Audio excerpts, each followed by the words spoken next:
Hello guys, zedtv here. Welcome back to the channel. So today we're doing a Q&A video. So let's just get straight into it. So on Instagram, I put out 2 stories on both my Instagram accounts. Go and check out zedtv.yt and Zach_studies. And I put out a story where everyone and anyone can send me some questions about. So I thought I could cover them in this video. And I got quite a lot of responses, so I'm going to try and go through as many of them as I can. All the people who have sent it to me are all anonymized, and yeah, I'm just going to try and be as 100% honest as I can, and also going to try and answer them as quickly as I can. The first thing that comes to my head when I actually when I get asked this question. And I'll be going in order of I got them in. So this video is gonna be a bit of a all over the place video. So it's gonna be in time order, so I don't miss any questions that people have put in. So you'll see that the themes vary from things like my Oxford rejection, which was the key theme, all through university, my academic, my personal. And social and all those sort of aspects of my life. So yeah, let's just get straight into it. First question. Oh, what a great way to start this video. What can I say? That is my goal through my YouTube account and my Instagram and my overall social media presence. I do try and be inspirational and support other people, and to have someone from the audience actually acknowledge that makes me happy. So I don't know how I do it. I just guess I say what I do in my own life and try and show people what other people can do. So thank you for that. I don't know the answer to that. To be honest, when I'm in school and out in public, it may seem that that I'm not that stressed, but in fact, behind all the hard work and achievements, not just me, but for everyone, there is usually a lot of stress going on. And that is true. With everything going on, and especially if you're staying academic, if you're doing A levels, GCSEs, whatever, there usually is a lot of stress involved. And yes, that's true. There is. In terms of managing that with a work life, everything balance, it is hard, but it's definitely doable. So maintaining an active YouTube account, 2 Instagram accounts, staying on top of A levels, taking part in loads of schemes, trying to get into university, even in the future, things like getting a job and everything. It's going to be hard, but I think that if you have a driving force and a purpose, then it's all manageable. And I do think that's what's keeping me going. So, crypto. Oh my days, crypto's getting huge, isn't it? So I have actually really recently started getting into crypto. Huge shout out to Lucian and Rorish. You've been helping me a lot with this. Yeah, so I started off my crypto journey.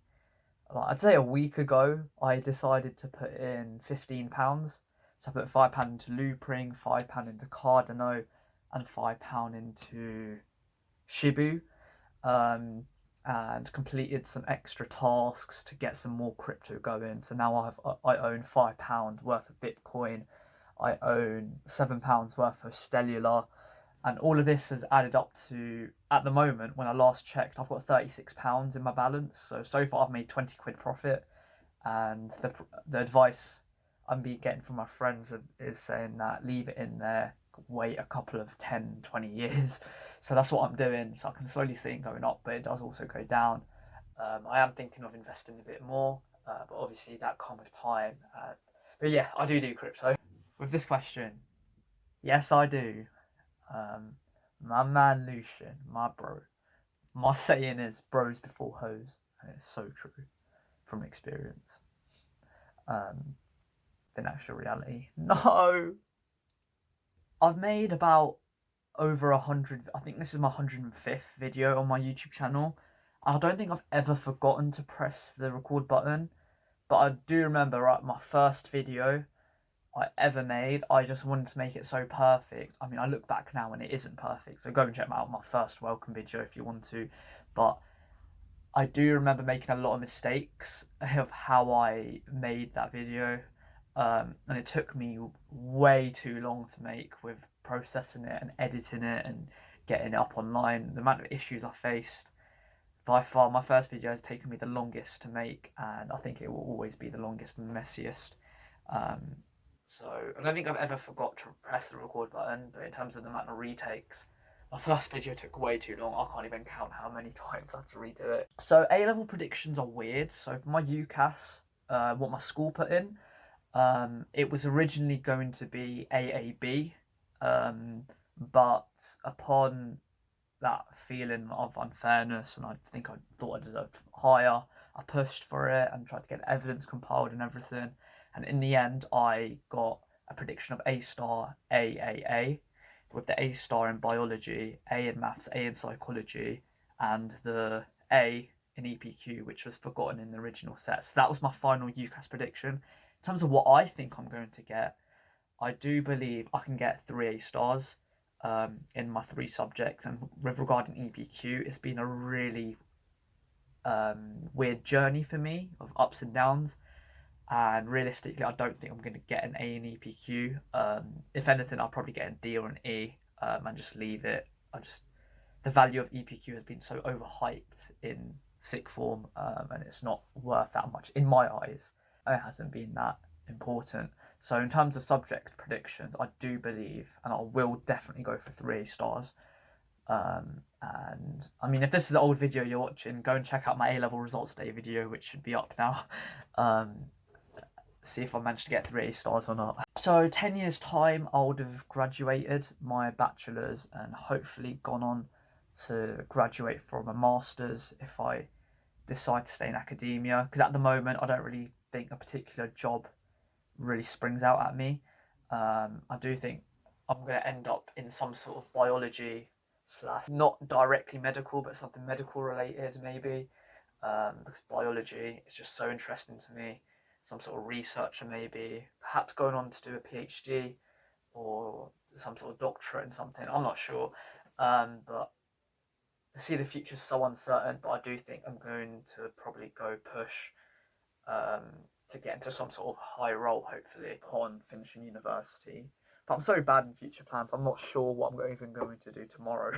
So I don't know. We'll just see how everything plays out. So in 10 years' time, I don't think my YouTube channel is going to be that active anymore.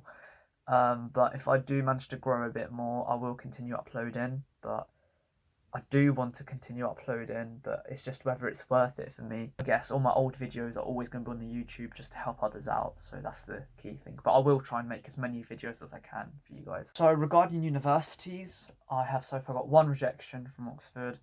I'm still waiting to hear back from UCL, and I've got 3 offers from Durham, Exeter and Manchester. So at the moment it may be one of those 4. With regards to which one I want to go to, I have made a video on Rejection from Oxford, what next, and I do talk about through all my options available. So please go and check that video out. And I don't really know, because they all have their pros and cons. For example, just a quick run through, if I go Exeter, really well regarded, I get to go with a couple of friends who have also got offers from there. Manchester City football team, perfect for games. Durham, obviously the University of Oxford, Oxbridge Rejects, that's the nickname. Still really has a really high reputation, great course. UCL, one of the best in the world, let's be realistic. And yeah, so unfortunately I don't have a definite answer for that, but by September 2022 I would have enrolled at a university by then. So I guess if you're watching this in the past, you found out by now. I got my rejection from Oxford. I was devastated. I think I was depressed for a bit, but I was really upset. But now looking back, I'm quite happy. I've moved on from it, and I have made various videos as of how I'm going to move on. At the moment, I'm not completely 100% sure, but it's very, very likely that I will not be reapplying, and I will probably just move on because that's how life is. I just think it's important to move on, and that's what I probably will do in the end. I have sent an email to Wadham and Keble, the two colleges which I got my interviews from, and they have responded about them receiving loads of requests and them trying to process it. The deadline is the 15th of February, by the way, and I do plan to make a video next week or the week after about me responding and reacting to my feedback on my rejection, so that keep an eye out for that. But yes, I have requested feedback, but I haven't actually got it yet. But I do think I'm going to get it soon, hopefully. Yep, so as I was just saying, I have applied to UCL, but I haven't heard anything back yet. But UCL is a very attractive choice for me because I place so much emphasis, I've noticed, on prestige and global and UK reputation. So I do think UCL is a high possibility of where I end up going. No. I haven't before, and I never will, and I never plan to. Just no, like, just save yourself a lot of problems, and don't go into that route. Yeah, it's bad. Just don't. So I'm 18 years old, and I'm currently in year 13, doing my second year of A levels. Well, at this moment in time, if you look in the Premier League, guess who's on top? Guess who's going to win it? Guess what team's going to score the most goals? Guess what team has the best manager? Guess what team has the best stadium? So on. Yeah, I think Man City's going to win the Premier League. GCSEs, I have made a YouTube video, a live vlog on my GCSE results day. So do go and check that out. Most of these links will be in the description anyway, hopefully, if I remember. But as a general overview, I've got 2 9s, 6 8s, 1 6, 1 5, and a level 2 merit. That's what I got in my GCSEs, and it was in the year 2020 when we got teacher predicted grades, but based on mocks and loads of other evidence. Yeah, but we move ahead.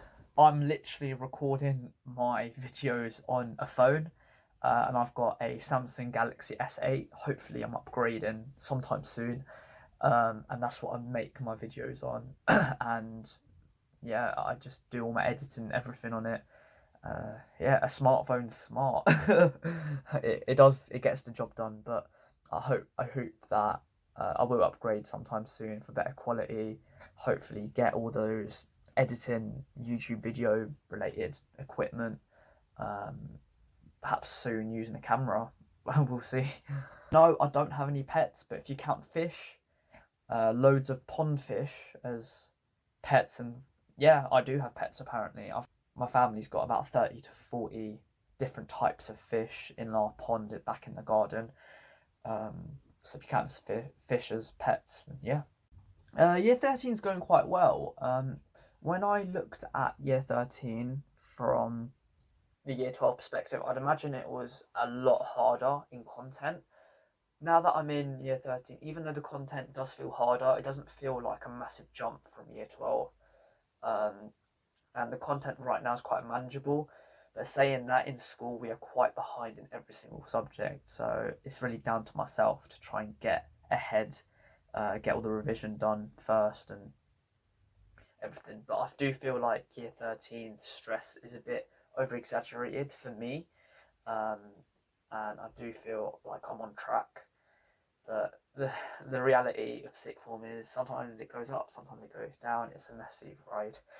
So with my UCAS personal statement, don't let this scare you, but I redrafted and modified it 11 times, mainly in the year 12 summer holiday and early year 13 before submitting it off before the October the 15th Oxbridge deadline. And the reason I did this was because I just wanted it to be perfect, the best of my ability, and I do think it was. After this UCAS cycle ends, I do plan to make a video on my personal statement where I analyse it, what I think I did good on, what I think I did bad on, etc. So keep an eye out for that. My personal statement, I sent it to teachers, I sent it to my mentors, I sent it to like university experts on Instagram, support, emails, things like that, and sources. Generally speaking, I would say I didn't get much information how I can improve it. I got a lot of comments on what was good about it, but I did have one mentor in particular called James, who studies history at Oxford, and he gave me so much advice. He didn't really do the job for me, but he gave me a lot of advice which helped me form my final draft, which I thought was amazing. As in, it got to the point where I'd read it and I'd get butterflies myself every single time. So it worked. So shout out to him. But everyone else, even though I appreciate their time looking into my personal statement, I wouldn't say it really had a massive influence on me making any major changes and edits. None.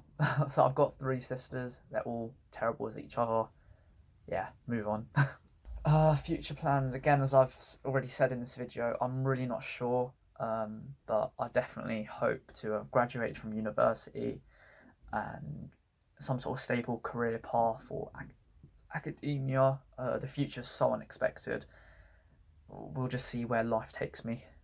Said I'm 18 now, so I have officially become an adult, if you like it, and yeah, just wait for yourself. Once you've become 18, there's a lot of stress and responsibility going on.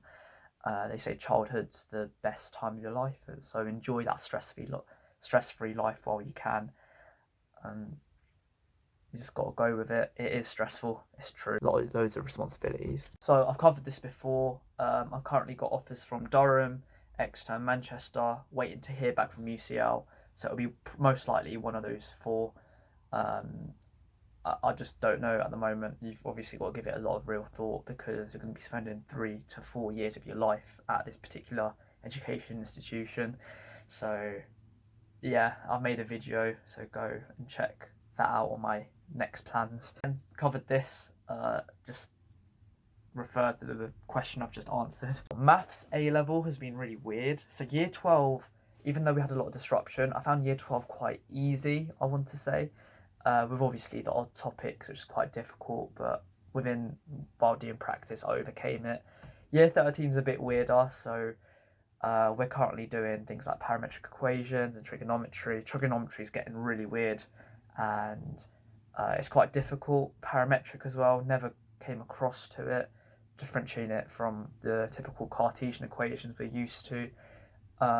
It's harder, but I definitely know that when you first look at a topic, it makes no sense, but if you go over it a couple of times, it becomes easier. That's the general thing with maths. So maths is really interesting though, I must say, with the behaviours of different graphs and equations, etc. The reason why I didn't take further maths A-level, well, firstly, because the sixth form I'm at doesn't offer it. Secondly, I just don't think I want to study maths to that extent. I know maths at A-level is quite helpful as a foundation in many science-related degrees, but as a maths sort of pure subject to study at a high level, I don't think that really appeals to me.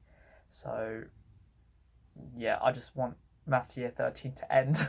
There we go. All the questions have been answered as efficiently and quickly as I can. If you didn't manage to get a question in, I probably will do another video like this sometime in the future, maybe next year or something. But if you do have any other questions, do let me know in the comments below or DM me on Instagram and my socials, all in the description, so go and check me out. But yeah, I hope that answered a lot of queries about me, if you got any. But yeah, thank you for watching, and please do consider liking, subscribing, you know what to do. See you later.